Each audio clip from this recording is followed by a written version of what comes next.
Que tal? Benvidos. Continuamos no Preguntoiro a analizar o que foi esa xornada de eleccións municipais celebrada onte, ese 24M que lle daba o mellor resultado en Santiago a Compostela Aberta con 10 concelleiros, un máis que o Partido Popular toca estes días falar cos protagonistas deses comicios e o protagonista principal é o candidato de Compostela Aberta, Martiño Noriega, que nos acompaña aquí hoxe. Martiño, benvido, moi boas. Hola Silvia, que tal? E antes de nada, darlle a noraboa por esa vitoria. Como se atopa vostede no día despois, ou o mellor para vostede segue a ser o mesmo día, porque supoño que moito non dormiría? Bueno, a verdade é que é unha mestura de cansanzo, de ledicia tamén, non? Pola ilusión xerada e tamén da responsabilidade, non? É certo que eu non celebrei onte porque máis alá da alegría entendía que tiña que repoñer forzas, pero repuxen poucas forzas porque eu creo que a adrenalina incentivo o insomnio, dormín pouco e hoxe é un non parar, o sea que de momento ben, cansado, responsabilizado polo mandato da xente e tamén contento pola resposta da xente. Será vostede, polo tanto, despois deses resultados, o próximo alcalde de Santiago, podemos dicilo así, porque non supoñemos que non se vai dar ningunha circunstancia que o impida, non? Bueno, a xente pensa que xa eres alcalde dende o día despois, pero até o día 13, creo, do mes que ven, que a investidura, pois teremos que agardar, non? Compostela Aberta terá que facer o que veu facendo todas estas semanas, que é dialogar, primeiro no espazo de Compostela Aberta, convocando pois, a toda a xente que participou deste proceso para que analice o que foron os resultados e incluso tamén as estrategias a seguir e logo, evidentemente, co resto das forzas políticas, porque, bueno, a participación e o diálogo foi unha das bandeiras de Compostela Aberta durante estas semanas e a construción do relato da cidade entre moitos colectivos, barrios e a propia Compostela Aberta foi unha reivindicación permanente. Entón, vostede non se pecha que poida haber algún acordo ou algún pacto, neste caso con algún partido, ou fixo que gobernaría Compostela Aberta en solitario? Non sei se lles deu tempo un pouco a analizar toda esa cuestión. Non é por redundar, pero o escenario está aberto, como Compostela Aberta.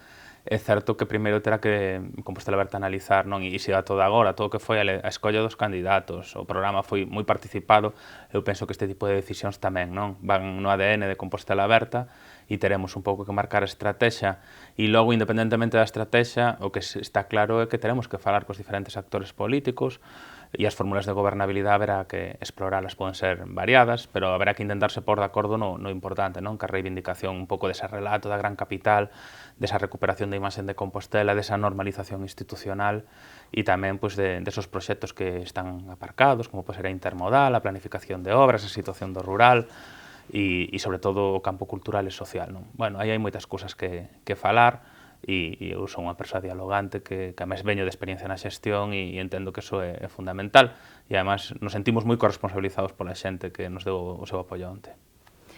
Unha das críticas que xurdían durante a campaña electoral cara a súa persoa tiña que ver con que vostede non acababa de aclarar se de quedar na oposición se quedaría á fronte de Compostela Aberta. Non sei se agora pensa que o feito de que o mellor non aclare se vai a ser alcalde durante os próximos 4 anos lle pode molestar a alguén. Non, entre outras cousas porque eu sinto-me absolutamente responsabilizado con este proceso. Creo que xeramos a ilusión suficiente, que hai a carga de traballo suficiente de recuperar un pouco a imaxe do que é a capital do país, patrimonio da humanidade, non? Que, é dicir, o meu compromiso ca cidade é absoluto, non? É o que intentaba explicar é que con resultados así de victoria un ten absoluta liberdade e está corresponsabilizado e na derrota non decide só un, decide tamén o colectivo, non? Entón, nese sentido, bueno, escapei de polémicas que eu creo que ao final demostrouse que eran polémicas estériles e que no fondo non había retorno na rúa, non? Que forman parte da dialéctica de campaña, pero que non calaron a xente porque a xente chegou outro tipo de conclusións, non? Ou manter a confianza despois do que pasara nestes 4 anos na cidade, ou abrir unha nova etapa, e a campaña polarizouse moito e ao final pois a xente optou maioritariamente por abrir unha nova etapa, non só polos resultados de Compostela Aberta, senón do resto de forzas, non? Eu creo que hai unha ampla maioría, bueno, pues, incluso porcentualmente, que quere abrir unha nova etapa na cidade e demostrou no día de onte. A vostede como lle soa cando pensa na súa cabeza alcalde de Santiago? Pois un motivo de orgullo. É dicir, pola carga simbólica da cidade, polo que representa o reto, polo feito de ter chegado sin mochilas, cunha campaña financiada polos veciños e veciñas, cunha participación de centos de persoas como voluntarios, e polo feito tamén do propio formato de Compostela Aberta, que é ese lugar de encontro de xente que ven da tradición partidaria da esquerda, pero tamén da esquerda social, dos movimentos de Nunca Máis, do 15M, non? Bueno, pois temos un reto, que é levar a vía institucional esos ancellos de renovación da cidade e colocar pois, o discurso da gran capital e a recuperación da imaxe da cidade dentro das nosas prioridades. Cree que se lle vai recordar a vostede durante moito tempo a palabra ou o nome do anterior concello no que gobernaba, o nome de Teo? Para min é un motivo de orgullo, e ademais alegrome moitísimo os resultados onte de Rafa Sisto, porque demostraron por unha parte que a xestión foi moi boa, pero que a maiores que había algo máis que unha persoa, que había un equipo de moitas garantías, non? E para min hoxe foi un doble motivo de ledicia o feito do resultado de Teo, non? Teo é concello limítrofe a Santiago, todo aquilo que falamos na campaña de intentar pôr en marcha políticas compartidas, transporte público, emerxencias, recollida de lixo, é moi posible porque hai unha gran sintonía, e eu creo que a diferencia do que outros pensaron, de que o feito da xestión puidera ir en detrimento da candidatura a Compostela Aberta, da miña experiencia en Teo, foi o contrario. E eu o decía, é que nos encontros cos barrios a xente valora moi positivamente que dentro da candidatura haxa unha persoa con experiencia na xestión, non? E, polo tanto, eso demostrouse onte, non? Non me importa, é dicir, levo con moito orgullo no meu currículum e, ademais, síntome moi orgulloso de ter feito ese traballo no Concello de Teo e agardo, pois, con esa experiencia, poder estar á altura das circunstancias co mandato que onte nos enviaron en Santiago. Non sei se unha persoa como a Martiño Noriega xa acostumado a estar no mundo da política, como decíamos, tamén xa foi alcalde de Teo, non sei se pode ter certo medo ante este reto que se lle pon por diante. Non digo medo de querer marchar a correr, pero sí respeto ante esta responsabilidade que ten vostede. Sí, respeto sí, non? E o que decías ti antes de entrar na entrevista, non? De moitos ollos mirándonos, e saber que imos a intentar estar á altura das circunstancias, o feito de ter que cohesionar un grupo que é moi boa, a candidatura era moi boa, pero que non tivo experiencia no que é a vida institucional e hai que rodalo. E logo, a maiores, bueno, pois, evidentemente, todo que debe ser unha acción de goberno, onde vai haber acertos, onde vai haber retos, onde eu creo que hai situacións complicadas despois destes 4 anos, e eu non quero estar constantemente co tema da herdanza, pero sí que o percibín, hai moito malestar nos barrios, falta de planificación de obras, falta de diálogo. Entón, polo tanto, é un reto moi importante, non? Non só prometimos unha cousa na campaña, que primeiro dixemos que non vendíamos motos, pero logo prometimos que voltaríamos aos barrios a participar, e, polo tanto, será o que fagamos, non? Tanto para explicar a labor de goberno como para preguntarlle aos veciños, intentar priorizar actuacións, e, bueno, é dicir, respeto sí, pero non medo, non? Ilusión moita. E gañas tamén. A verdade é que eu creo que todos e todas temos unhas gañas de demostrar que podemos facer políticas de outra maneira, que imos intentar poñela en marcha, a pesar de que sabemos que en algún momento teremos frustracións e os veciños con razón ou sin ela nos tirarán das orellas e dirán isto non estivo ben, isto estivo ben. Bueno, eu penso que mentre haxa vontade de facelo honestamente, todo pode ser entendible. Como vostede decía antes, o día 13 producirase esa investidura e a partir de aí non sei por onde querería vostede comezar. Que chega un novo a un concello, ademais, novo, moi novo, porque é unha formación creada para estes comicios, bueno, un conxunto de outras agrupacións, pero a formación en sí, Compostela Aberta, nace nova, entón non sei por onde pode comezar, por onde colle... Bueno, unha das cousas boas que tiña a candidatura e que o dixemos durante a campaña, eu creo que sí que se percibiu, é que había xente especializada en determinadas áreas, non? E incluso foi pensada así, incluso no proceso de primarias, non? María Rozas vencellada a xestión económica da administración local, Jorge Duarte, que foi decano do Colexio de Arquitectos a vía urbanística, Branca Novoneira, programadora cultural, Xanduro, todo o tema de medio ambiente, Concha, servicios sociais, Manolo Dios, educación, eso xa dá unha tranquilidade, que xente vencellada a esas áreas, non? Algúnas con experiencia en algún momento en outro tipo de xestións, non a mellor públicas, pero sí de asesoramento. E, bueno, iso é importante, porque o fundamental é normalizar a vida municipal e ser capaz de establecer unha dinámica de normalidade cos traballadores públicos e recuperar ese ton da institución que eu creo que se perdeu estes 4 anos. Non sei se finalmente vostede tivo oportunidade de conversar despois desa vitoria nas eleccións con algún dos outros candidatos, como está agora mesmo, como están eses contactos? Que eu saiba, porque teño o móvil colapsado, hoxe estive en 3 horas contestando a, non sei, 300 whatsapps, mensaxes nas redes, outras tantas, e ainda así volvo a estar ahora colapsado. Tiven unha chamada perdida de Rubén Cela e tiven chamadas perdidas de Agustín Hernández onte, non sei se de Paco Reyes. Hoxe tiven a oportunidade de falar xa con Agustín Hernández e, bueno, a verdade é que, a pesar das diferenzas no político e de representar proxectos antitéticos, eu penso que somos persoas moi correctas, dialogantes, e en ese sentido hai que recoñecerlle tamén a él a altura como rival político durante esta campaña, non? E recoñecer tamén que non tiña unha fácil misión despois do que pasou na cidade estes 4 anos cando chegou, non? E, polo tanto, ele mostrou absoluta disponibilidade, tanto para pedirlle informes aos xefes de áreas de como está o estado nestes momentos do Concello, incluso como para ter un contacto de falar, e eso, dentro do que debe ser o traspaso de poderes, agradecese porque dá un plus de normalidade e axuda a facilitar a situación. Cree que vai haber un bo ambiente na corporación municipal cos partidos que van estar na oposición, ou non sei se finalmente vostede chegará a algún acordo concreto con algún deles? Que ambiente ou que panorama prevé vostede que se poida dar en Santiago a partir desa investidura? Bueno, pois eu agardo que máis alá das dinámicas partidarias que as vai haber, das tensións, das diferencias, se seamos capaces polo menos de converxer nos proxectos básicos da cidade, non?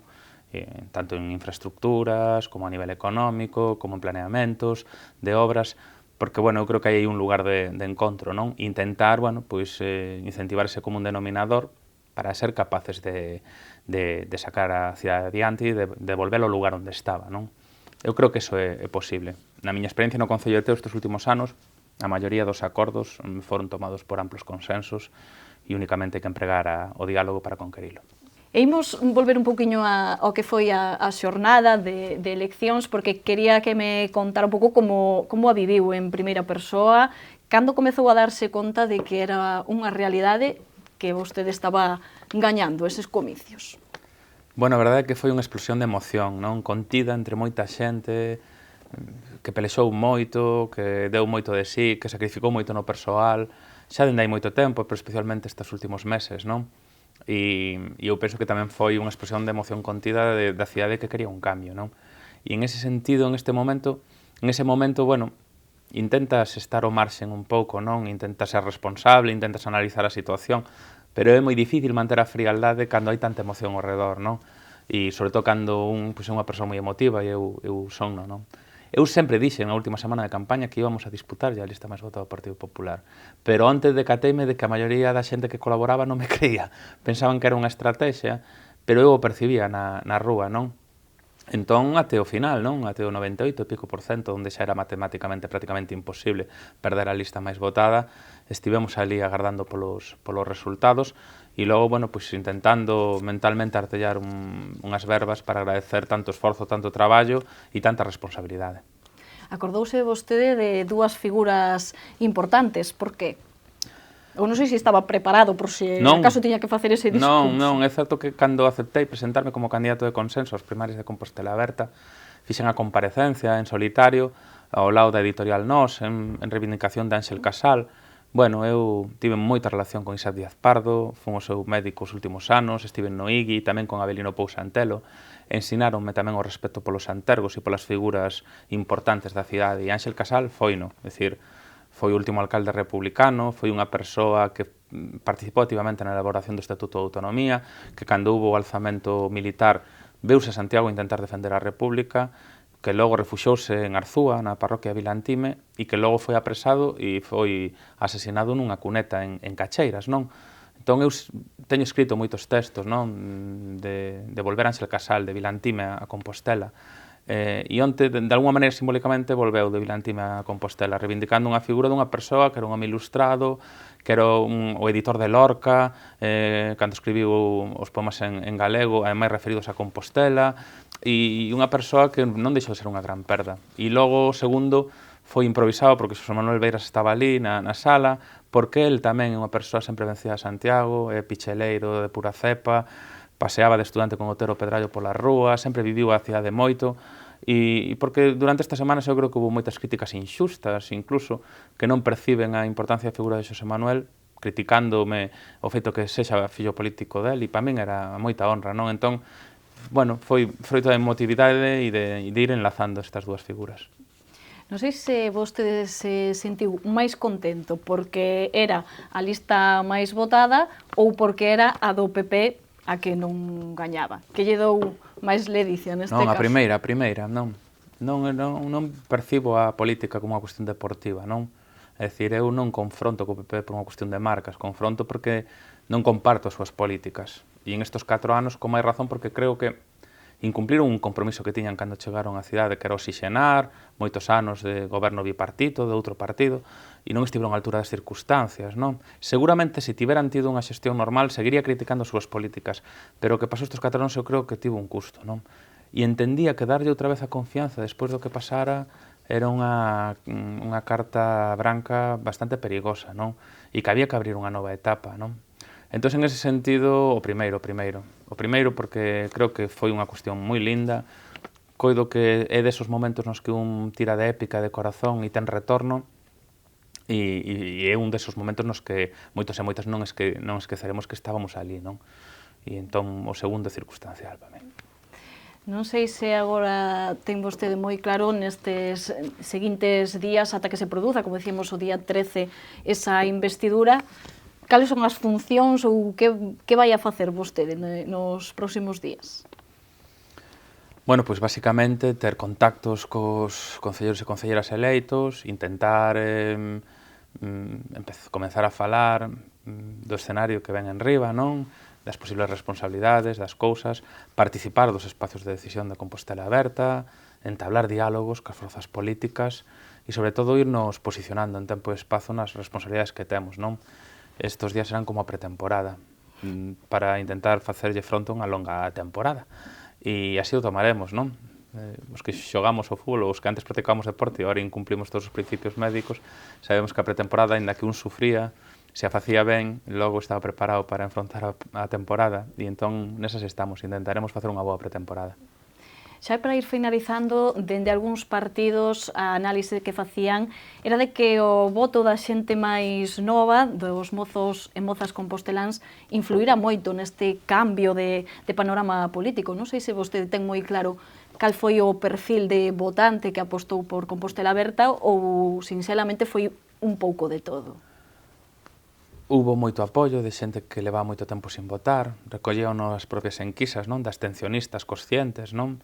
Hubo moito apoio de primeiros votantes, onte o local estaba cheo de xente nova, e iso é motivo de orgullo e tamén de esperanza, e mete máis responsabilidade, porque é xente que se está chegando á vida pública, e é importante que se responsabilicen e que entendan que a política non é únicamente ter un cargo, sino participar un pouco e de maneira activa do que é a xestión do ben común. E logo eu penso que hubo trasvase de votos, non? Por acertos e por erros. Por acertos de Compostela Aberta e por erros do resto das forzas, non? Nese sentido, eu creo que as críticas que viñeron tanto do PSOE como do BNG na campaña non lles axudaron, e eu decía cada vez que falan sube o pan, incluso as actitudes do PP tampouco. De feito, no reparto, o PSOE baixa 5, o BNG baixa 1, pero o PP baixa 4, non? E bueno, eso un pouco denota cara onde foron, non? Que tamén para cara a Compostela Aberta maioritariamente, co cal hubo aí tamén unha transversalidade no voto. Vostede acardaba que fora tan radical esa baixada de concelleiros de todas as forzas. Que eu fixen varias porras en varios medios de comunicación e claveinos.